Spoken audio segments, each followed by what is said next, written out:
This is our first chat in 2023. I know, yay! Welcome to 2023. Yeah, so welcome. We've made it. We've made it. Cheers.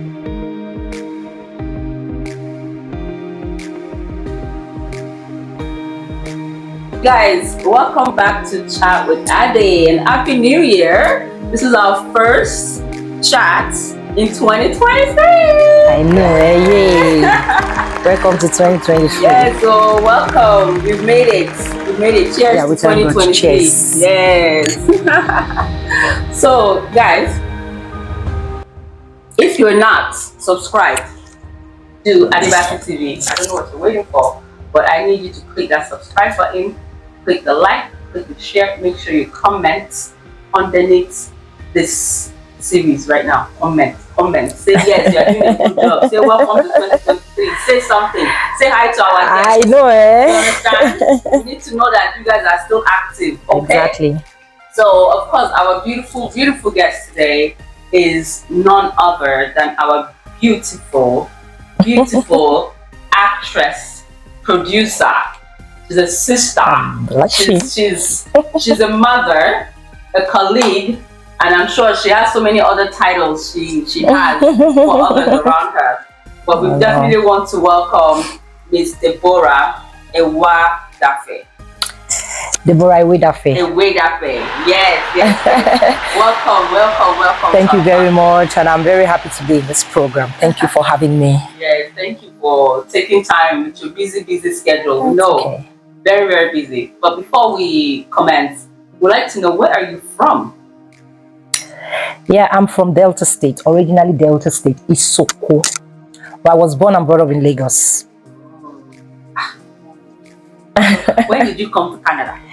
I arrived Canada June 7th, 2019. 2019. Oh, sorry, forgive me. 2019. June 7th, 2009. 2009. Yeah. And that was from Europe. From Europe. Yeah. You're already in Europe before. Yeah, I was in Europe before coming to Canada. Wow. So, of course, we know how Canadians are, but I would ask, why did you leave Europe and come to Canada? Okay, obviously, Canada, we all believe, is the last bus stop, right? So, and I wanted the best for my children. So Europe was there, especially the English part of it. In Europe where I stayed in Greece, and I also stayed in Spain. They don't speak English. English is not their first language. So, and I didn't want my kids to speak strange language, right? So I wanted the best for them, obviously. So I brought them to Canada. Yeah, to give them the best. 2009. That's and of course, being in Canada for a long time myself, I know 2009, the Nigerian community is not even half of what it is now. No, not at all. So how did you find it when coming? As usual, because I had experience of abroad, right? You can survive anywhere in the world. That is the norm. That's the norm. So yes, when I got to Montreal, I didn't know anybody. At the airport, I did my usual doings, and then I was able to find my way through. But thank God, my job, I always call it my first love. My hairdressing thing. I will do hair on myself just like I did now, and people will stop me on the way, ask me, who did your hair? I'll say, I'm the one. So I started growing from there. Then from there, I started knowing the Nigerian community, and then I joined the Nigerian community, right? And then I became women leader of PDP. So that was how I get to mingle a lot with Nigerians. Yes. Wow. And by the way, I'm also a beautician, but I stopped doing that for a while now. So we have something else in common. That's good. Yeah. And, it's a good thing. Of course, we know Nigerians, especially those who I would say was raised or grew up in Lagos. Entertainment is like, it's in the blood. You don't have to scratch too much before it comes out. Yeah. But now coming to Canada, knowing the community here wasn't, that much. How did you now decide to go into entertainment? Into entertainment, just like you said, it's something that is in us. When I was in Europe, I used to promote. I do promotion, like I promoted the likes of Mama G, Mike, in conjunction with this guy, Isaac Hezuya. That was back then in 2001, 2002, 2003.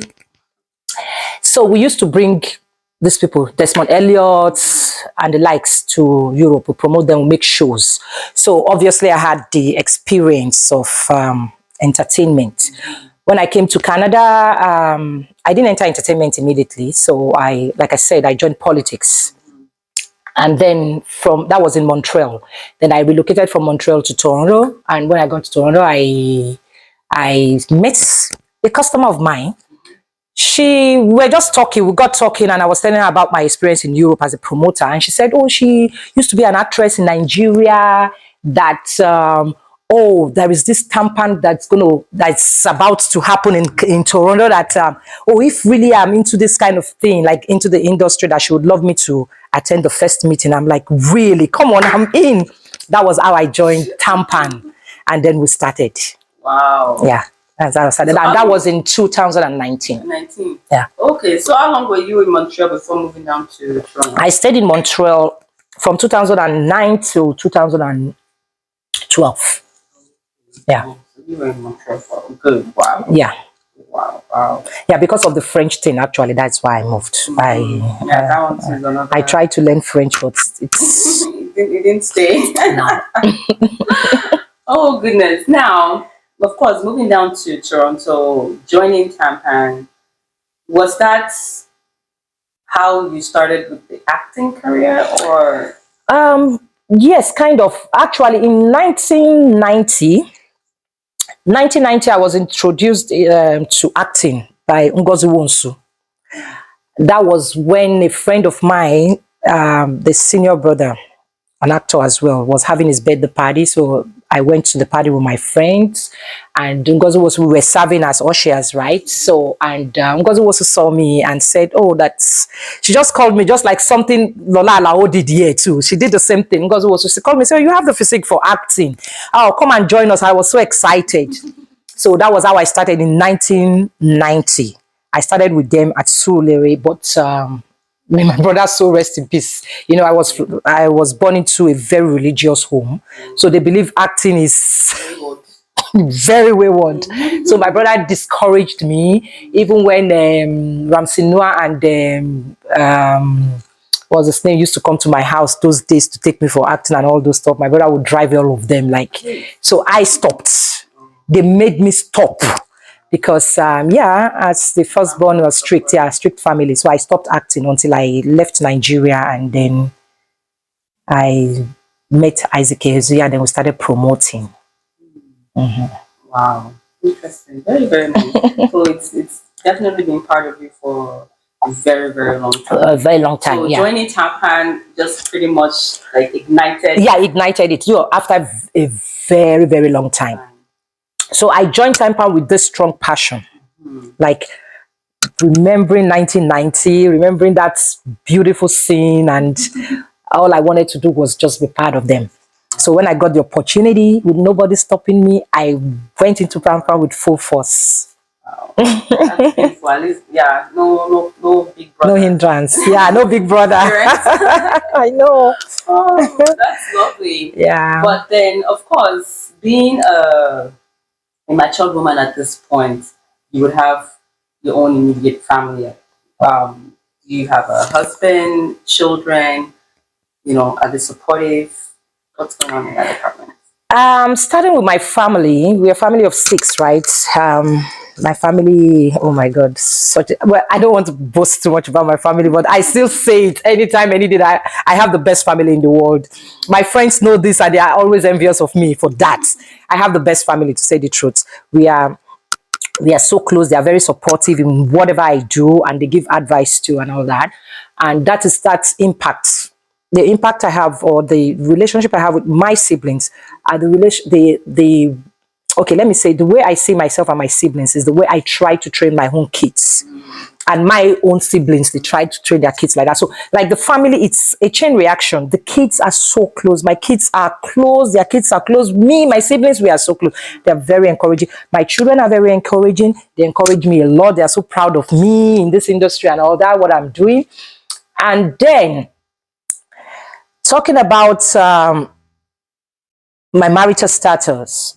Yeah, I was married and I am divorced. I was married 2006 and I divorced 2011.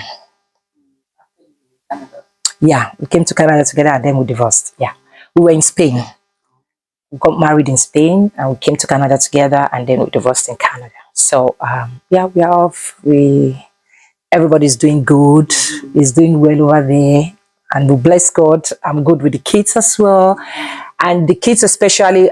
In fact, advice to single mom. Let me use this opportunity to say that. You see, there are some mom that will say, oh, because the parents, the dad or whatever is not there for the children 247, they don't want the father to see the children, they take the children. Please, I beg any single mother out there.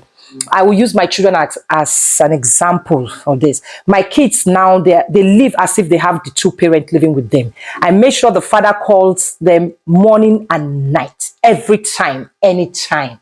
My kids now, even with the phone call of their dad, they adjust. They are like, oh, daddy. They are not kids anymore, but they have that fear of their daddy because I gave him that chance to talk. Because if I say, no, you're not seeing my children because of what happened, who am I punishing? My children. So please, it's an advice to all single mom. Please just let those children have that free audience, free passage with their father, whatever the case may be. That's a very good advice. Yeah. It's a very good advice. Yeah. I'm an advocate for family. We know, being in Canada, it's a bit tough. Very tough. And we do, working in the community, we do find a lot of marriage couples, family that come in and few years into being in Canada, yeah, they break up. Separated, yeah. And it's sad.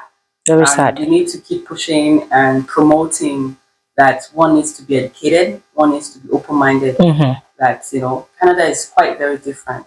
Very different. Very different. And both parties have to be willing to adjust. Adjust, that's the word. Mentally and socially. It's not always the wife that is the problem, or is the man that is the problem. I always believe both. Both parties. Both parties have to be. They have to learn to adjust. Because if not, what would happen? You guys will break up. We'll break up, irrespective. Break up. It's not about a lot of people used to say, "Oh, Canada only supports women." No, not at all. Canada supports everybody. Everybody. It's unfortunate that the country you're coming from is very patriarchal. Yeah. That's the unfortunate part. The fortunate part, yeah. So coming to Canada does not mean that they support only women. Only women, no. But they make sure that everybody is being taken care of. And being in Canada, that is a very multicultural country, and especially in Ontario, the multiculturalism is of the skyrocket. They know that they're dealing with a lot of migrants that are coming from countries where they have their cultural different privileges. Yeah. They don't have laws that support women. So because they know that, they put a bit more emphasis to making sure that these women, when they do come here, they actually know their rights. Their rights, it's not because their rights are better than the men's rights. No. But they want to make sure that they know that they have equal rights to the men. That's just it. So we definitely, this is an opportunity to tell those who are coming in, those who are thinking of coming, but they're like, Canada, we are hearing that the only support women. No, we are correcting that thought. We are correcting it. It's not like that. Canada is a very beautiful place, like she mentioned. It's a very beautiful place. But both parties have to be coming with a mindset that they're going to be adjusting to the system to get there. Yeah. And like she said, that's it. Single women, let us make sure that these men are in the lives of these children. Yeah. Because anywhere in the world, when that masculine authority is not in the home, it really affects the children. It does. It affects the children. So we should make sure that any man that is willing to be mature and take responsibility of their children, let him do it. Do it, yeah. And just the men that are not showing responsibility, stand up and be responsible. It doesn't matter what has happened between you and the woman. Ex. It has got nothing to do with the children. Take care of your children. It's not easy being a single parent, doing all the work, making sure the kids are fine. Because we know Canada now. You have to pay bills. You have to work. So it's very hard on the woman to be working, and making sure that the kids too are okay. Some of them, they work and neglect the children, and you don't blame them, but yet you still blame them.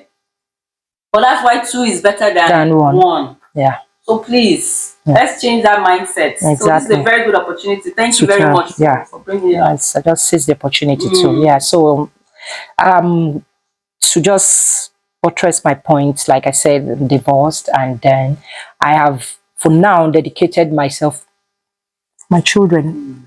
Like, I want to give my kids the best.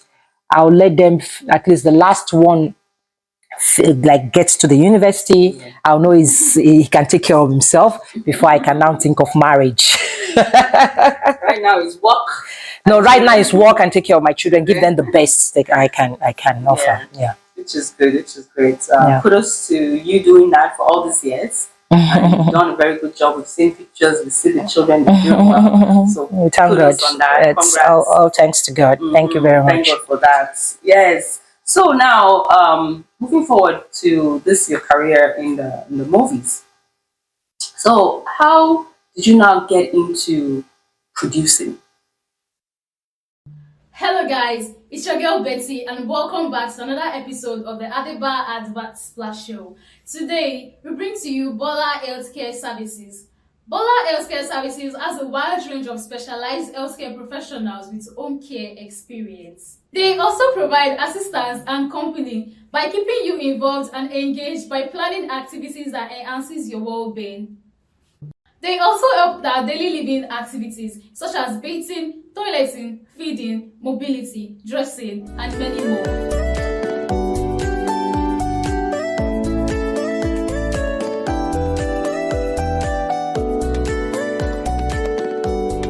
Do you want to learn more? You can contact one of our care experts on this number that is being displayed on your screen, or you can log into our website at www.bolahealthcare.com.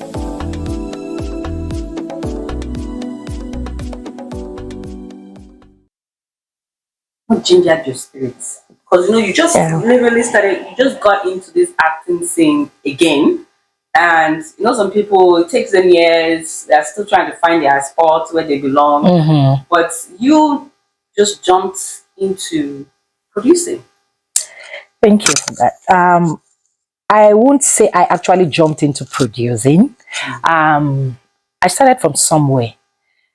I remember when Mr. Latin came to Toronto, when he came to Canada to give us this small lecture, he inaugurated us to our positions in Tampan. And then he said something. He said, see, we should start from somewhere. Like we should start to do skits. Then from there, we get used to it and then do short movie. And he just gave us that advice and we utilized it. All Tampa members, as at that time, we started doing skit. Not every one of us, some of us. We started doing skit. We were the ones that are experts in, should I call it DOP, director. Everybody found their grounds. Those that were good in acting came out. Those that were good in camera, they all came out. We all found our spots then. So we started doing stuffs. So I believe I had, like I said, I have this passion. So I started with short skits. Started doing short skits. I did a couple of short skits. Skits are always short. Sorry for that. I started doing skits. So then we also joined the Actors Guild of Nigeria, Canada. And TJ Jaboro too was very supportive. So he asked us to be doing monologues. So I always tell her, I said, boy, Jaboro, you're part of my success story. So with monologues and all that, we'll do monologues, we'll call cameramen, and the people will be like, but it's just monologue, why are you calling cameramen? I'm like, see, I want to improve, I want to try. I did a lot. I did a lot from my humble beginning in the industry. Not in the industry, when we started Tampan. So from skits, I started with short movie. Yeah, short 30 minutes movie. Nice one, Stana. Just a little slide. Very nice, interesting movies. We were starting then. So from there, I said, okay, I've done short movie. Let me do a feature movie. That was when COVID stopped. And I'm like, let me seize the opportunity to go to Nigeria and produce. And let me have the experience of, okay, I went to Nigeria. I made sure I tell the people that were helping me that don't say I am the producer, please, or the EP. Just say I'm just somebody that came and wants to. So I was able to learn. I mingled. I just joined them. I was learning. It wasn't easy. I cried my way through. It wasn't easy. Yeah, I started producing from there. People, when I did my first one, right there, people will come and say, oh, they have a story. They had produced, they are directors too. I'm like, okay, let's give it a try. How much will it cost? They will say, oh, maybe 1.5 million, 1.3 million. I'll say, okay, let's go for it. That was how I was able to produce couple of movies within 2 months, because this one will come with oh, I have a story. This one will come, I have a story. I said, we kept going and going and going during my stay until one of the movies that I produced, boom, came. Biodun Adebanjo was supposed to feature in one of my movies, and it came with this beautiful epic movie, and that was how I said, yes, I want to go in for it. Wow. So everything is process. Yes, process from the scratch. It wasn't easy, but like I said, it's just the passion that kept driving me through. Yeah. So what we would tell our viewers is, it's not just about having passion, but being available. That's it. Because you can have passion, and if you're just sitting in your house saying, and I want to do this, and I want to do this, but when they call you, you're not available. You don't place yourself in spaces where people will actually see you to, like you just mentioned, bring the idea of this epic movie. It won't have happened. It wouldn't have happened. Even when we started with Tampan, that availability is the issue. A lot of people have passion. We all joined Tampan because of the passion for the industry. But the time, or maybe because it's my job and the job of this few other people that have the same passion. But we started, okay, let me say this. Well, I don't know. I don't want to mention names, but these three of us, me, Rachel, and Folashade, may her soul rest in peace. The three of us were chosen by Lola Alao, and the three of us were so close, and we started the same time. Folashade is one that doesn't want to produce. She didn't want to produce, but she said she gave her time to do it. That's passion. She wasn't into the producing line, but she gave her time. Anytime you call Folashade, she's available. Then Rachel had the passion. She was producing like back to back. So with the three of us, we're doing it. So it's time. Like me, I would lock up. Then they went before the COVID. I would lock up my salon, and I would just go. People were like, "Are you crazy? Are you okay?" I'm like, "This is what I want to do." I kept on doing that. Not like I'll come back again, do my hair, come back again, go for anybody that calls me, anybody, no matter who the person is, I will leave whatever I'm doing and I'll go to attend to this person, give my time, the whole of my time. So I think it's still time. Yeah. Apart from the passion, you need time. Yeah. Sacrifice. Yeah. Sacrifice your time. And being consistent. Availability. That's what gets you to where you need to get to. Exactly. And with prayers. Obviously. With prayers. To wrap everything up. With prayers. Everything is being, or how do I put it? It's the grace of God. It's the grace of God. For some people, yes. Yeah, it's the grace of God. They do so much, but yet you don't see. It's the grace of God. So it's that touch of grace of God that opens doors where you don't have to knock too hard. It's just the grace of God. That's just the word. Thank God for that. Yeah. Thank God for that. So now this your epic movie. It is going viral right now. And it will continue to go viral. Amen. Amen. How do we pronounce it? Olola Aginju. Aginju. Olola Aginju. Lord of the Wilderness. Lord of the Wilderness. Okay. How do we now say, what is the storyline? What's the storyline of the movie? Yeah, Olola Aginju is just about misuse of power. And then you ask yourself, what made this person misuse power? Actually, there is something that actually made that person to misuse the power. It's something the person has experienced. It's about a story of a young girl that was supposed to be the king after his father, but the people refused her to be king because she's a woman. So she had to go through extra length, cut her breast, do whatever to look like a man, to become a king. So with the pains of going through all that, when she became the king, she became cruel, wicked, brutal. Yeah. So at the same time, she misused the power. So the end usually is not. You have to watch it to see. Yeah, the end. Yeah, watch and see the end. Yeah. So for you guys. Yeah, exactly. So it's right a very now, fine movie. where, because we know it's in premieres in a lot of the cinemas in Nigeria. Which cities? Can you let us know which cities? You know, we're going in Nigeria, right? Yeah, in Nigeria. Okay, let me say this. Olola Aginju was not even supposed to show in December. I was just lucky because it's an epic movie, right? So they gave it the priority for it to show. So while it was showing, other cinemas that were supposed to pick Olola Aginju couldn't pick it because of those ones we have for Funke Akindele and then Toya Imako. So yes, I wanted to listen to advice to put it for February, but I thought about it and said, let it just let it air in December. It doesn't matter if other movies overshadowed it, but I just feel let it air on its own.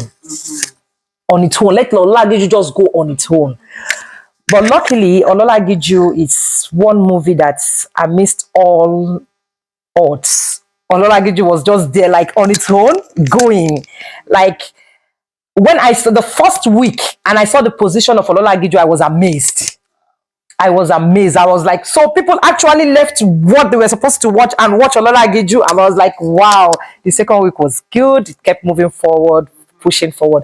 And we still have like today is 11th, 2 weeks plus of Olola Aginju to air. I think by the end of January. Yeah, and if we still want to extend it, we can extend it. Yeah. Yeah, hopefully we extend Olola Aginju. And at the same time, Olola Aginju is coming here, so we'll see how it goes. Wow. Yeah, so I'm sure our Canadian family, we're going to be supporting that. We're going to be going to the cinemas and please, we need that support. Yes, we have to support our very own.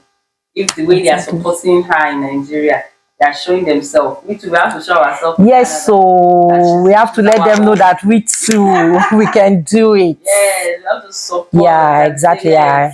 Not only are we supporting our own, but when they also come here, we're going to show support. We're going to show love.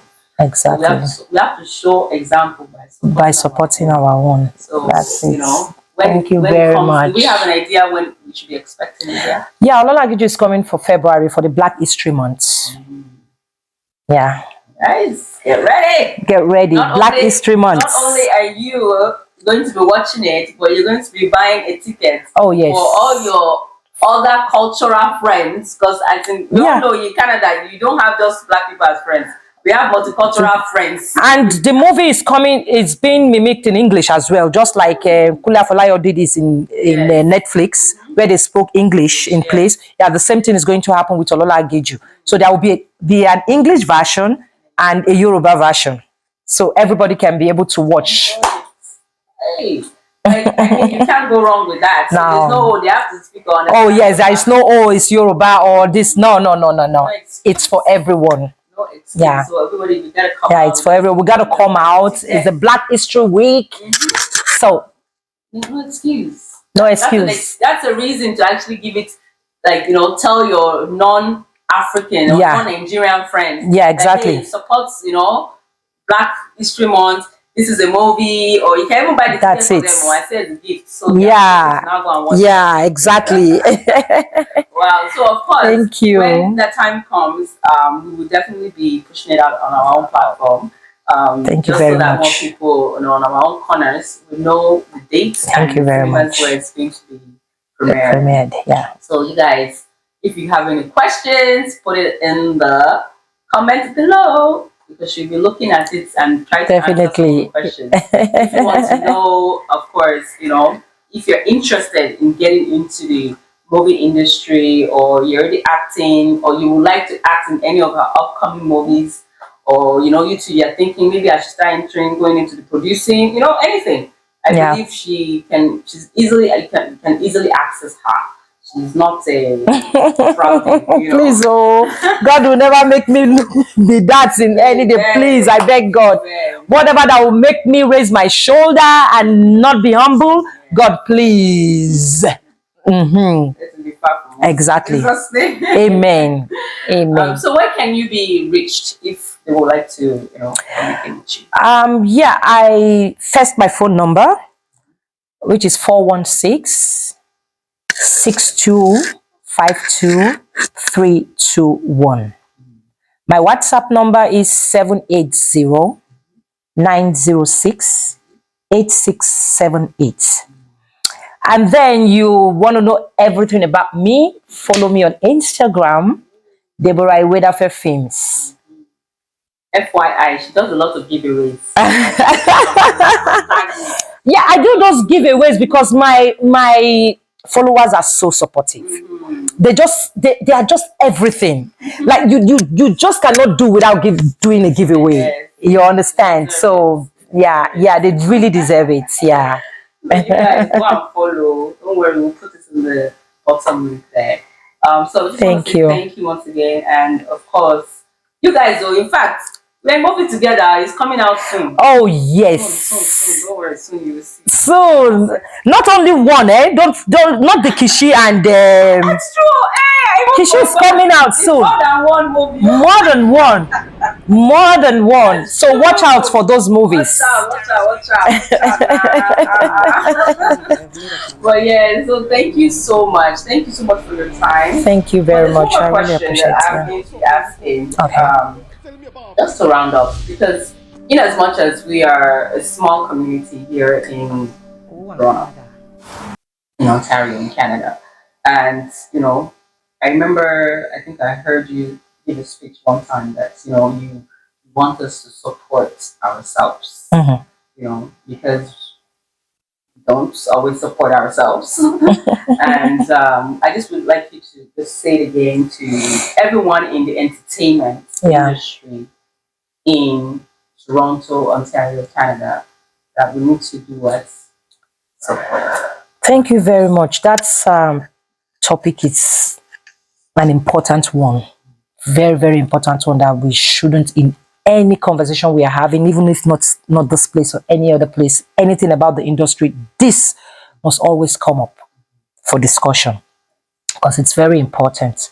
You see, support. When I joined the industry, I would use myself. I'm not being kind of proud now. I just want to use myself as an example. You see, when you support, even if human beings don't give back to you, God will give back to you. I tried as much as possible to support in every way I could when I joined the industry. So I will not say I'm not getting the support I need from my colleagues. I will not say that. If I say that, I'm being selfish. But at the same time, I will still say that in whichever way, whatever way, however we can, to support this industry, not individual, get the difference. This time, you are not supporting individual because it is Debbie, but you are supporting the industry. Because if you support somebody that is trying to grow the industry, especially here in Canada, you are not just supporting that person, you are supporting the industry as a whole. Because one day, you too, as a member of the industry, will want to do something and you will expect others to support you. So, how do I mean support? Support in the sense that, is it a simple like? Is it a simple share? Is it coming to give you advice? Is it, any way you can support? Any way you can support. Like if it's a movie, you want to produce a movie, you want to tell somebody, please, can you support me by featuring in my movie? Some people want to say, oh, I take $500 per hour. No, my dear. Give your time if you have it. I'm not saying leave your work and then come and do it. There's a way you can go about it. We always take sick leave. This is Canada. You can apply for sick leave. Why don't you do that and support your fellow actor or whatever, whichever field you are in the industry? So what I'm saying in essence is that however you can support to grow this industry in Canada especially, please do. Please do. It's very important. Even if it's not your time, it could be financial. Financial. Yeah, it could be your time, it could be financial, it could be advice, it could be you just sitting at home and sharing. That is the cheapest one. The cheapest. Just sit at home and share. Not see it and say, oh, what is today? Oh, kilo tie go. Do you know? Let me use this opportunity to tell the world this. Do you know somebody actually said, go and tell your friend that she doesn't know how to act, she should stop acting. Yes, I don't know how to act, but I'm trying. I'm doing all this stuff to get better, right? If I didn't continue, I would not get to where I am today. But what if I had listened to that advice? Oh, tell your friend to stop acting. What is she doing? I would never get to this point. That is not good. Please don't discourage people. Don't discourage people. Encourage people. The person that said this will be hearing me. Please, the person that said this particular word will be hearing me. And they should caution themselves. Yes. Because we're not able to break you. They were not able to. We don't know who else they will break. That's the word. So please support. Keep supporting because it will definitely get to your turn. Yes. We need to grow this entertainment. We need to grow this community in a positive light. I remember that's it. Last year or so, I was speaking to a community of some entertainers also, and we said it that whatever is being done right now sets precedents to those who are coming. Because when they come, they want to see the template that, okay, how do you guys do things over here? And that is what they will follow. So see yourself as the pioneers of Nigerian entertainment in Canada. Because anyone coming before, it doesn't matter how much they've accomplished back home. That's it. When they get here, you are the one setting precedent for them. Yeah.